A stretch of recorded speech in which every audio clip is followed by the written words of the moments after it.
Assalamualaikum warahmatullahi wabarakatuh. Perkenalkan, nama saya Raffi Haidar Ramadhani dari Program Studi Ilmu Komunikasi dengan NPM 2035 Dalam video ini untuk melengkapi UAS mata kuliah Komunikasi Politik. Di sini saya memilih salah satu partai, yaitu Partai Nasdem.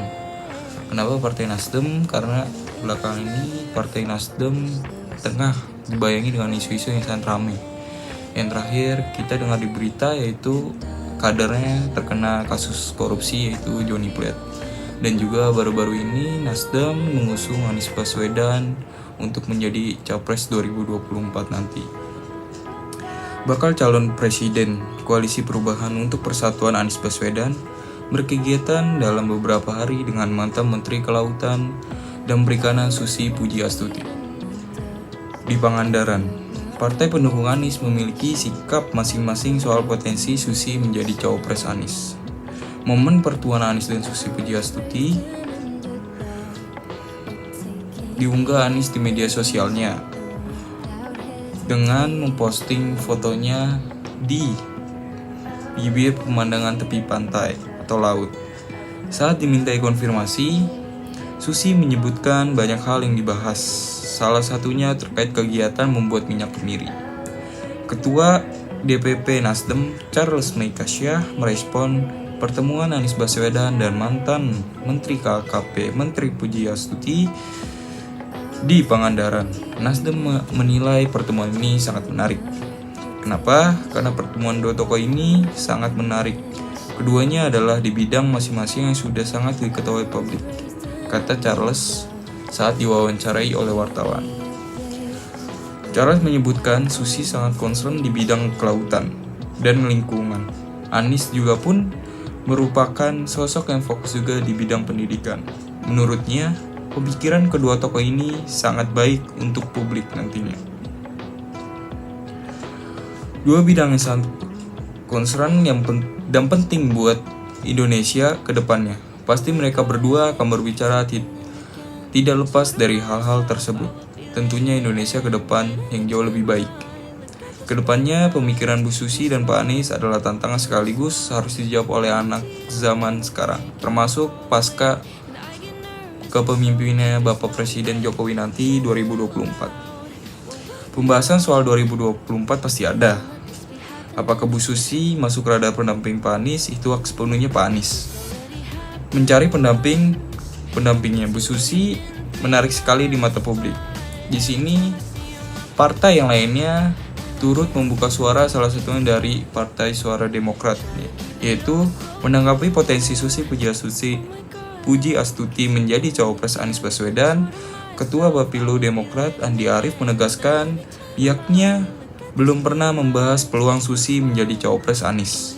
Namun, bukan berarti Susi tidak potensial menjadi cawapres Anies. Di Demokrat belum pernah dibahas, bukan berarti Susi tidak potensial. Tetapi Bu Susi belum pernah bicara apapun soal minat capres, kata Andi Arief saat diwawancarai oleh wartawan. Andi Arief menyebutkan pihak tidak akan meminta penjelasan kepada Anies Baswedan soal hasil pertemuan dengan Susi Pujiastuti. Dia menegaskan Anies berhak menjalin komunikasi dengan pihak manapun. Tidak akan meminta penjelasan.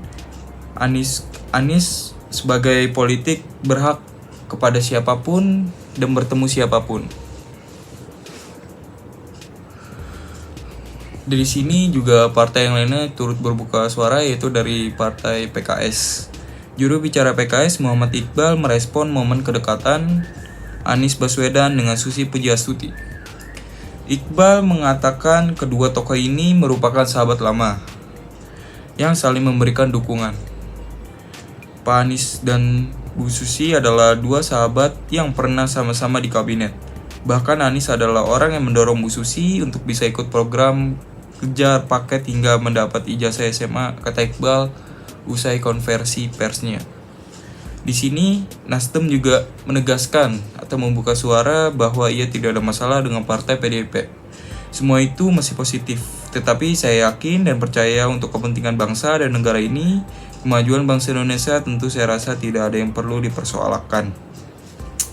Sebelumnya, Ketua Umum Partai Nasdem, Surya Paloh, menghormati tak diundangnya ia oleh Pak Jokowi dalam silaturahim bersama 6 ketua umum partai politik.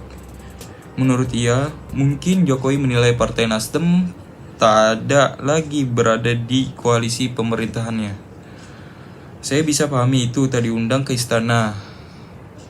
Pasti Pak Jokowi menempatkan positioning beliau barangkali sebagai pemimpin koalisi partai pemerintahan.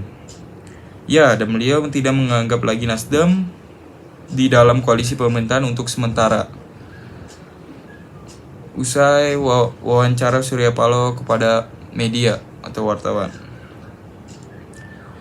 Sementara Sekretaris Jenderal PDIP Hasto Kristianto mengungkapkan alasan mengapa Surya Paloh tidak diundang dalam pertemuan 6 ketua umum partai politik di Istana Merdeka. Ia menyebutkan hal itu berhubungan dengan rekam jejak calon presidennya yaitu Anies Baswedan.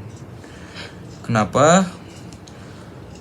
Karena sangat jelas penjelasan dari Bapak Presiden Jokowi, karena memang dari rekam jejak yang disampaikan oleh Bapak Anies Baswedan itu juga menunjukkan hal-hal yang sifatnya berbeda. Itu meskipun demikian, kata Hasto, Jokowi tentu saja akan mendengar segala masukan termasuk kritik yang disampaikan. Sebagai tokoh yang terus mendengarkan kritik, mendengarkan masukan dan kepemimpinannya merangkul, Bapak Jokowi mendengarkan seluruh aspek-aspek masukan kritik dan segalanya. Tantangan dari semesta politik di sini itu ternyata semua masih belum cukup. Kenapa? Ketika Partai Nasdem menjalankan 2 gagasan di atas, apresiasi memang hadir. Mereka yang hendak menyalurkan diri begitu apresiatif, namun tidak akan para kolega dan publik semakin secara umum. Aspek mahalnya biaya demokrasi agaknya menjadi sinyalmen yang bisa dipakai untuk menjelaskan mengapa ini terus terjadi. Lebih dari itu, ada satu kekuatan tak kasat mata yang membuat pihak seperti tak berdaya menghadapinya. Sebagai ilustrasi di ajang pileg dengan angka Party ID yang begitu kecil dan angka ketidakpercayaan publik terhadap partai yang begitu besar. Bagaimana kiranya politik gagasan bisa menarik minat mereka untuk memilih, lalu bagaimana pula sebuah partai berspekulasi untuk tidak membeli suara sementara pemilihan tidak adil, memberikan suaranya tidak ada imbalan tertentu. Belum lagi dalam kenyataannya partai tidak bisa serta-merta mengawasi para calegnya untuk benar-benar tidak menggunakan uang. Sementara kemenangan menjadi target dan perintah ketua umum partai. Inilah semesta politik yang membuat partai seolah tak berdaya untuk melawannya, sebagaimana semesta raya yang memiliki hukum kehidupan yang para penghuni harus tunduk terhadapnya karena jika melawan ia akan binasa. Di sini Golkar memberikan statement juga, yaitu Golkar adalah prioritas bagi Nasdem karena ada romantisme. Sejak 16 tahun Golkar dan Partai Nasdem ini